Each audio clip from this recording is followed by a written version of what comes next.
Magandang araw po, welcome po sa aking channel of 9 TV. Patalasasan po, meron po ba kayong mga properties na napapabayaan or non-performing assets? Plan nyo yung ibenta, pero wala kayong oras pagbenta nito. Kung ito'y pagkakatiwala nyo po sa amin, tawag lang po kayo sa aking numero.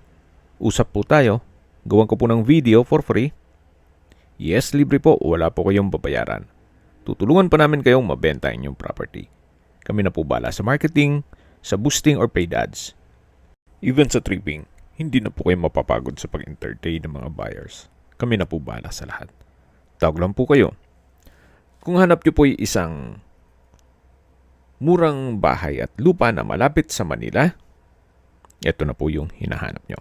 Mula po dito sa subdivision, dito sa Carmona, Cavite, less than an hour lang po via SLEX papuntang Manila. Ito pong bagong video presentation natin ay isang residential property na nasa loob ng subdivision na flood-free area. May lot area po ito na 101 square meters at ito'y corner lot. Ito pong bahay ay may floor area na 60 square meters, newly renovated, may 3 bedrooms, 3 car garage, at may kubo.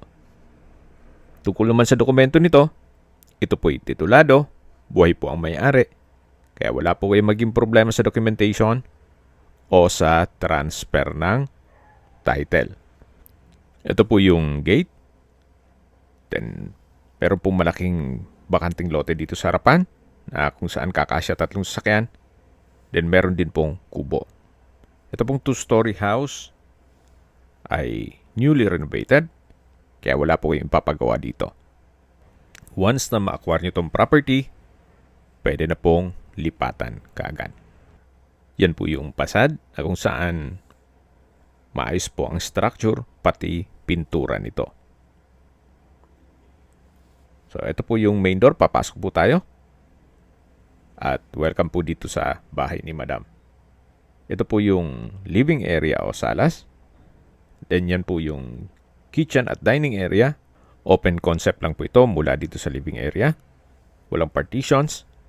Then ito po yung tiled kitchen countertop na may stainless sink with faucet. Then may glass windows with the security grill.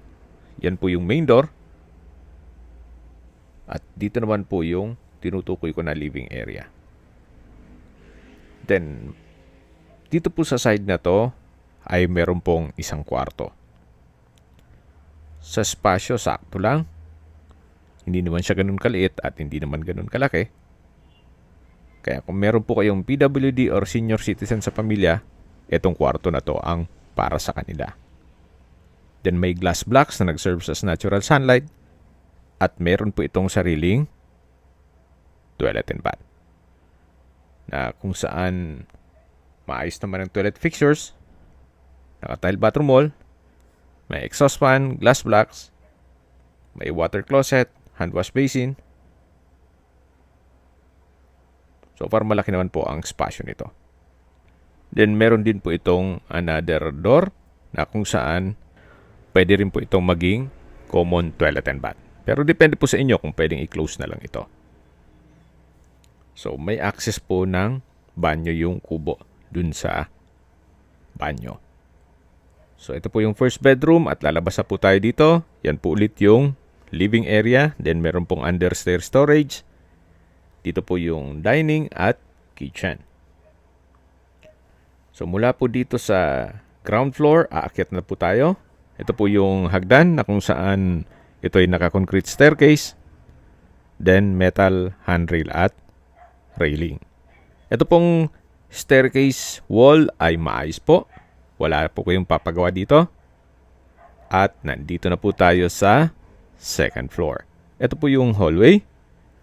Then dito naman po yung mga kwarto. At may common toilet and bath. Check po natin itong first bedroom o second bedroom dito sa buong bahay.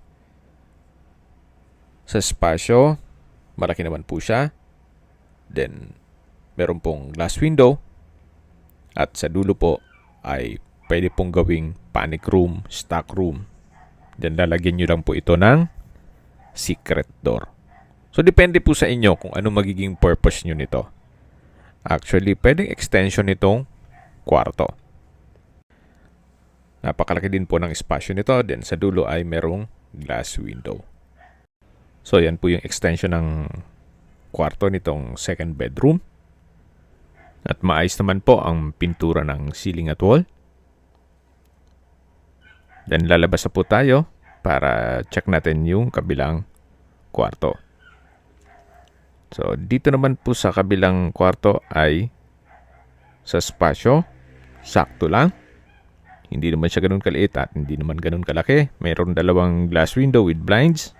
Sa pintura, pulido naman po ang pintura ng ceiling at wall. Then meron na rin pong provision para sa window type aircon dito sa baba ng glass window. Labas na po tayo dito. Yan po yung third bedroom. Ito naman po yung common toilet and bath dito sa second floor. Then maayos rin po itong toilet fixtures gaya nitong hand wash basin, vanity mirror, water closet with bidet, overhead shower. At ito po yung naka-tile bathroom wall. From floor to ceiling po yan. Meron din pong towel rack.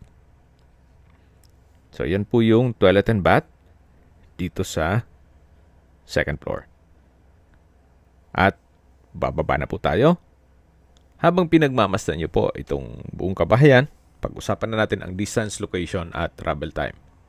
Mula po sa highway kung saan nandun na po ang Jollibee, Burger King, pati po ibang mga business establishments or car dealers, ang distance is 3.4 kilometers at ang travel time is 10 minutes.